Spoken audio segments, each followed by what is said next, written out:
آج جو آپ کو یہاں زحمت دی گئی ہے شب قدر کے موقع پر، یہ انتہائی اہم مسئلے پر آپ کو بلایا گیا ہے، میں شکر گزار ہوں تمام میڈیا کا، میڈیا چینلز کا، اور سمجھیے کہ پرنٹ میڈیا کا، الیکٹرانک میڈیا، سوشل میڈیا کا، کہ انہوں نے بہرحال اس مسئلے کو جس پر میں بات کرنا چاہ رہا ہوں بڑا زبردست تعاون اس میں ان کا رہا ہے۔ یہ کہ لاک ڈاؤن 4 کا سمجھیے کہ دور شروع ہوا ہے، اور میں تلنگانہ کی اگر بات کروں گا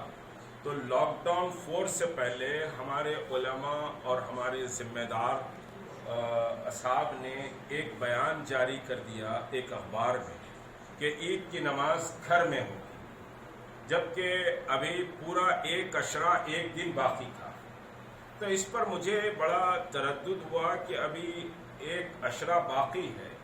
اور اس سے پہلے بہت ساری تبدیلیاں آ سکتی ہیں، لیکن اتنا جلد کیوں اعلان کیا گیا کہ نماز عید گھر پر پڑھی جائے؟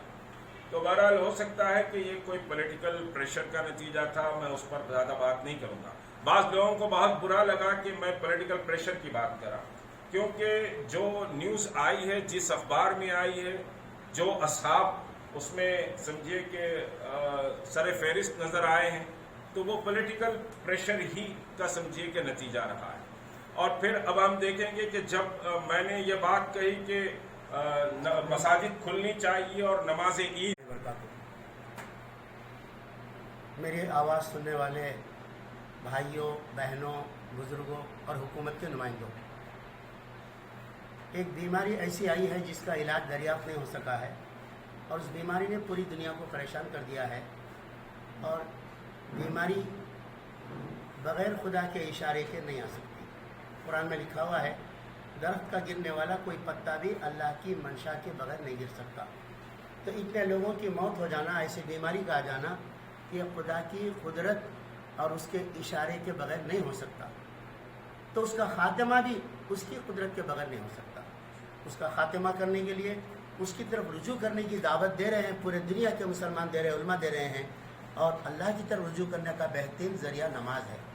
لیکن افسوس کی بات یہ ہے، نماز پر ہی پابندی لگا دی جائے مسجدوں پہ جانے کی، تو بیماری کیسے ختم ہوگی؟ ہمارا ایمان ہے کہ اگر حکومت مسجدوں پہ تالا نہ لگائے اور اس کو کھول دے تو انشاءاللہ بیماری بھی جلد ختم ہوگی، اور ہو سکتا ویکسین تیار ہو جائے، لوگوں کی عقل کام کرے، لیکن خدا کی قدرت کے لیے اس کو پکارنے کے لیے اس کے در پہ جانا ضروری ہے۔ لہذا مطالبہ ہے ہمارا، اسے صرف گزارش مت سمجھیے، اپیل مت سمجھیے، ہمارا مطالبہ ہے، بنیادی حق ہے، وہ یہ کہ مسجدوں کو جانے سے نہ روکا جائے، پولیس کو پابند کر دیا جائے کہ جو لوگ مسجد کو جانا چاہتے جانے دیں۔ اس کے لیے ڈیڈ لائن جو ہمارے مشتاق ملک صاحب نے عید کی نماز سے شروع کی ہے